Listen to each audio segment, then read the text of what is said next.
So, we're getting into this match. Petra and Wushang, both of them Gauntlet legends.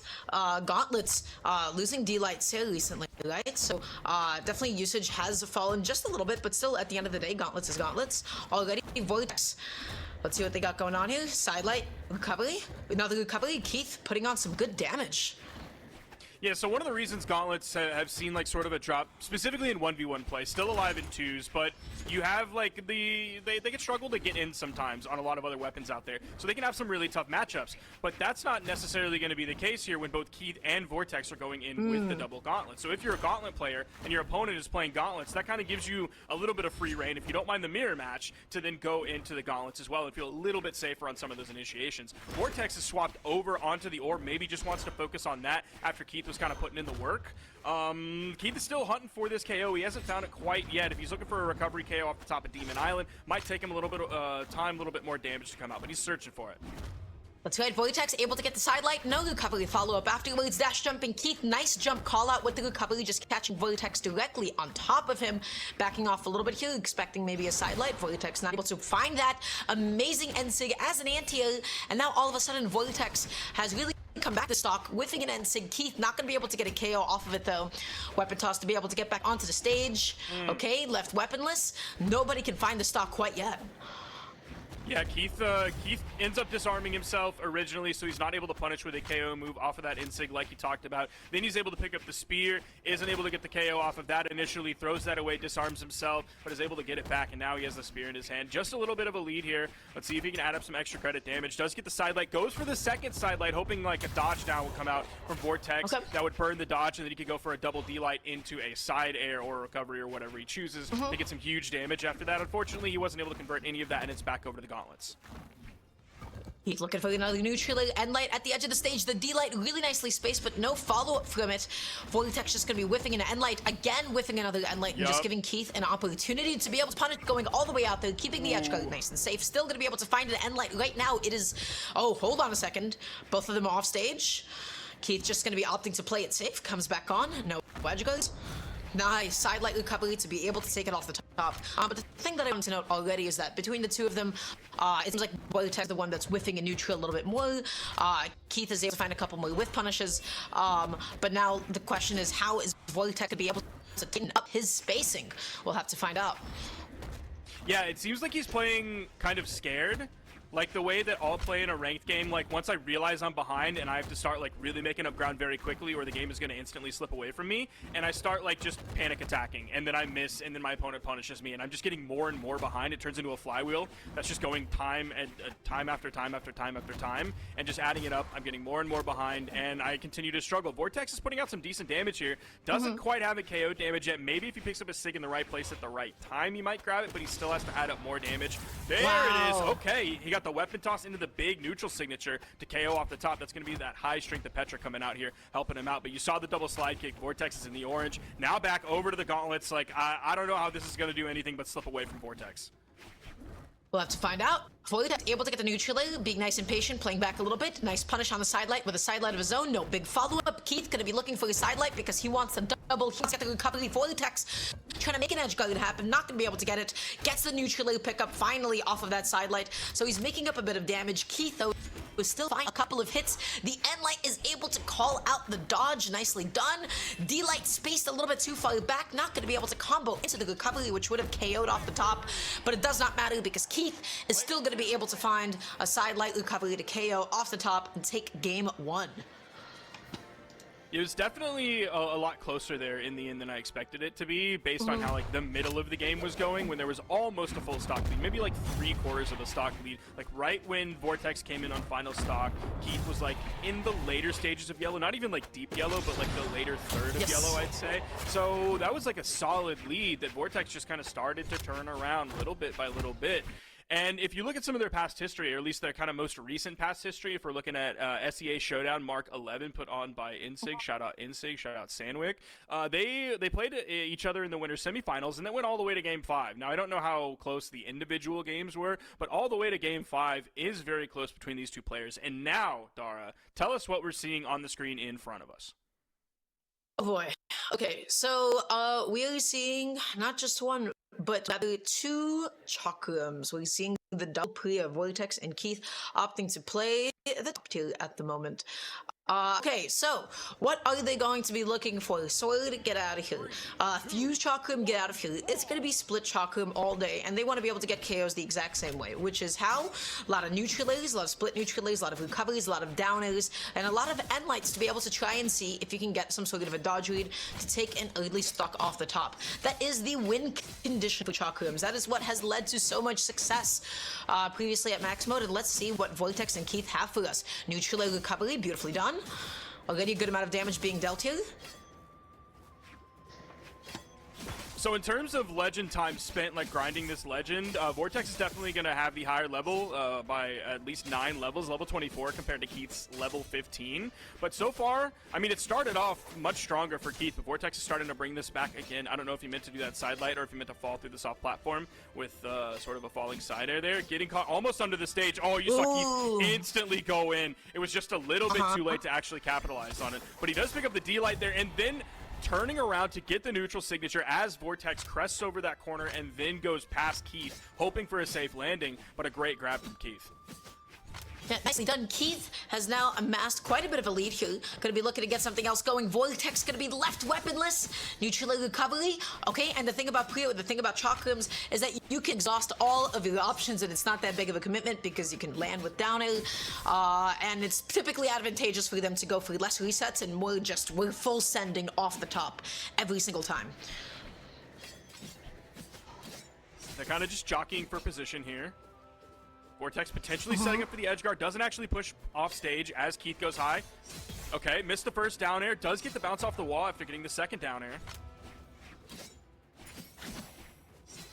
Okay, Keith looking for the jump call out with Cider, whiffs a recovery right above Vortex's head, and Vortex just able to find with Punisher saying, yeah, okay, watch out, don't do that again. Okay, super dangerous. You have to remember that Chakram is able to take stocks really early off the top, so you have to be so careful. There is no amount of damage that is actually safe here. It is like really funny to see, I guess not funny if you're a sword player, but to see the mass exodus off of sword. Oh my gosh, okay, all right, Keith is gonna steal that stock away from Vortex. Wow, he took that one right away, but it's so funny that Keith picked up the sword, and I was like, okay, we're gonna see a little bit of sword gameplay, but then I remembered, oh yeah, no one plays sword anymore, and he just instantly throws it away. It's only, oh my gosh, oh my goodness, Keith is dealing so much damage onto Vortex, but I was going to say, Chakram Downer is such a crazy reversal tool, especially against Chakrams because the Downer is just so disjointed compared to the vertical tools that Chakram actually has because the recovery you have to go up with it. So that it actually makes it really scary to juggle Chakrams as Chakrams. You could really easily just flip the situation on your opponent. You saw Vortex respecting the spade of the Downer that time around. Within the end light, Keith able to get a big punish here, putting Vortex off stage. Yeah, that was a great 4-piece that Keith was able to grab. He has a full stock lead here. I mean, Vortex is juggling in the air, but if he doesn't find the KO move, then, I mean, it's adding up good damage, but he's still really far behind. He's going to be able to strip the field. Goes for the split Cider, definitely not going to be able to KO. Vortex picking up the Chakrams once more, looking for the fused recovery, not going to be able to connect it. The GC side sig whiffs, but I like that Keith respected it because that has a lot less recovery frames than you think it does. Still not enough? Not really going over to that weapon. What weapon does he have next? Was that the Chakram? I can't remember if he had the Chakrams queued up and then didn't. Okay, yeah, that's exactly what happened, I think, is he didn't want to pick up the Chakrams as he was very damaged, then likely losing his stock, losing that weapon that he had, and then having to come back in. The next weapon spawn would be the sword, and he doesn't want to play sword. Yes. So that was very strategic to not focus on the weapon spawn that was there and to play unarmed, even though he'd be losing his stock. Okay, able to get the downer. Vortex just chase dodging down and to safety the side light. End light pickup tries to go for a big lead with the end sig. It is not successful. Leading in with the side. Vortex is so close to be able to make a comeback this game. You have to be careful. You have to stay away from that downer. Keith keeps trying to sneak one in. Yeah, Vortex is essentially doing exactly what he did the last game in terms of pacing, is he's on his final stock, Keith is on second, Keith is about a full stock lead, and then all of a sudden, Vortex starts to bring it back. Ooh, he went for the 2-piece, maybe turning around trying to hit the reaction with the neutral signature. He waited, wasn't able to find a KO move. He has a lot of damage on Vortex. I don't know if a non-signature move will do it here. Vortex is really bringing this back. He's doing a great job. whiffing the GC side zig, but again, it is going to go unpunished. The split sider is not going to be enough to be able to KO off the side. The recovery still not enough to do it off the top because, well, let's see. Nope, it's just going to be some more split action, and the side light into the D-Light is going to be able to close it out for Keith, just like one, as you mentioned, Vortex is making a bit of a comeback on the last stock after being behind for a little, and then Keith was still able to ultimately close at the end of the day. So very nicely done. Now Keith has a 2-0 lead in the set. Yeah, we can see on the end screen that it was so close. Damage done and damage taken were 6 points apart from each other. It was 549 done by Keith and 543 done by Vortex. So something about like the second half of the game, or really like the last third of Vortex's stock, that he realizes, oh yeah, now I really gotta flip that switch. I gotta turn it on, and I gotta find a way to put out that damage on the Keith. It wouldn't surprise me if we look back at the VOD from SEA Showdown Mark 11 and saw like basically the exact same thing come out between the two, and that's why it went to Game 5. That's good. Something that I'm like noting though is like continuously Chakram players, they will refuse vehemently to play the weapon fused at all. They will just constantly opt to play it split, and even if like the KO move doesn't work, the whole point is like, hey, it's so quick, it's so safe, that they'll be able to press it once, twice, 3 times, be it like side or recovery to take a stock off the top. You know, there's definitely a couple of instances where I'm like, I want to see if the meta is going to change for this weapon in some sort of a way, perhaps maybe with upcoming balance patch. But I was talking to a couple of Chakram players, and they were just like, nope, we're probably just thinking this weapon is still going to be split. We don't know how relevant those nerfs are going to be, but yeah, ultimately, I am just curious to see how the weapon will evolve so that they can balance the fuse more with the split over time. Yeah, definitely right now there are very few reasons, almost none reasons to play fused over split. Yes, you have moves that will KO a little bit earlier, and like Taza and you were definitely talking about this like during max mode. It's like, oh, that was a time where the fused down air or whatever would have KO'd in that moment. But you lower the KO potential, but you still have such a high like safety potential that they would rather have to put out more moves that are safer than fewer moves that are more dangerous. It's like when the like recent sword nerfs that really took the weapon out of the meta, it's like you would have to put out a lot of damage to KO your opponent. If you were going to do it with D-Light Recovery, if you were going to do it with D-Light Sair, like you're putting out higher damage numbers on average, but those options were still really safe. D-Light was still an amazingly safe move. So like, yeah, you'll put out 200 damage, but you're still risking less overall because of how safe the moves were. That's kind of the same thing with Split Chakram, is like Split Chakram, the kit is just so good. Even if it doesn't KO as early, like that's not a problem because the moves are still safe. You can still throw them out and risk a lot less than if you had fused. And that's right, and we're seeing that come into fruition once again. Keith and Vortex with the plot armor, they're starting both off with Chakram, and then Keith is going out there for the GC side sig. Vortex is Sweat Beads going to be coming out, and the end sig, amazing coverage. Keith just getting down and below to be able to close that out. What an opening to the free stock. Yeah, I didn't even see that coming. I saw him dip down there, and then like my eyes moved over to Vortex because I was like, okay, he's gonna try and come in and recovery back towards the stage, and that'll be what he's doing. But no, using the neutral signature there to kind of get that Chakram behind him to get back towards the stage and also catch Vortex. Fantastic move. It's like turning around not a gauntlet, a Scythe Nair, whenever your opponent dodges through or over you to get back to the stage. Oh my goodness, but Vortex with an amazing string, and then finally finishing it out with the side off the stage, just to be able to win, even up that stock. Keith opened off with a huge lead. Vortex already making a bit of a comeback. The D-Light, okay, Keith starting up some of these big juggles. It feels like every time I've seen Keith pick up the sword, like he instantly throws it away. I don't know if that's just because he's trying to like interrupt the momentum of Vortex as he's approaching the weapon spawn, or if he's literally just like, I would rather play unarmed. It's Chakram season. Nice. It's Chakram season. Nobody wants to touch sword at the moment if they're playing Priya at all.